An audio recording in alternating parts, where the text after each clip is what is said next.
Haleluya, puji Tuhan. Salam sejahtera buat kita semua. Salam jumpa kembali lewat channel Renungan Harian. Puji Tuhan, di dalam 2 Timotius pasal 3 ayat yang pertama, firman Tuhan berkata, "Ketahuilah bahwa pada hari-hari terakhir ini akan datang masa yang sukar." Dan masa yang sukar itu sudah ada di depan kita. Apa yang harus kita miliki saat kita berjumpa dengan masa-masa yang sukar itu? Mari kita berdoa. Pujian syukur kami naikkan kepadamu Tuhan, ya Allah kami, Tuhan Kepala Gereja. Saat kami berjumpa, apa kata firman Allah? Di masa yang sulit, hari-hari yang jahat, masa yang sukar, beri pengertian kepada kami. Dan waktu kami mendengarkan firman Allah ini, buka rahasia firman Allah, beri pesan bagi kami semua, supaya kami menang dan menang dalam menghadapi situasi apapun. Dalam nama Yesus kami sudah berdoa mengucap syukur. Haleluya. Amin. Puji Tuhan. Pertanyaannya, apa yang harus kita miliki saat kita berjumpa dengan masa-masa yang sukar itu? Hari-hari yang jahat kata firman Allah. Sebagai orang percaya kepada Tuhan, yang harus kita miliki, harga mati adalah iman yang stabil. Pertanyaannya, apa itu iman yang stabil? Iman yang stabil itu adalah iman yang kuat, iman yang kokoh, iman yang tidak dapat digoyahkan. Jadi memiliki iman yang stabil, iman yang kuat, iman yang tidak dapat tergoyahkan.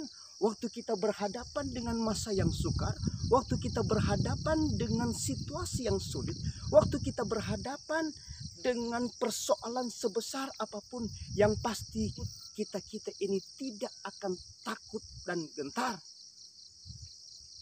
Bahkan yang ada, bagi orang yang memiliki iman yang stabil, melihat persoalan sebesar apapun, ia akan berkata, bagi Tuhan tidak ada yang mustahil dengan persoalan ini. Haleluya. Untuk itu mari kita akan melihat contoh memiliki iman yang stabil.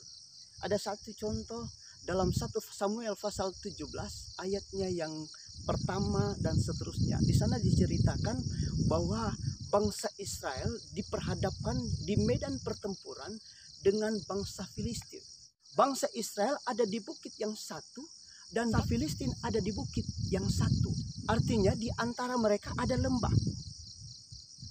Dan sebelum berperang secara fisik, mereka itu telah berperang dengan kata-kata. Bangsa Israel, pemimpin dan rakyatnya sangat ketakutan. Tapi puji Tuhan, ada Daud yang pergi mengunjungi kakak-kakaknya yang ada di medan pertempuran hanya untuk melihat.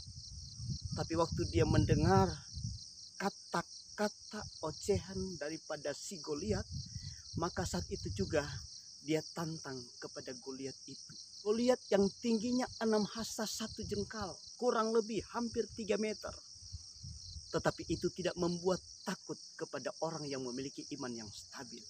Alkitab berkata, ia masih muda, kemerah-merahan, elok parasnya.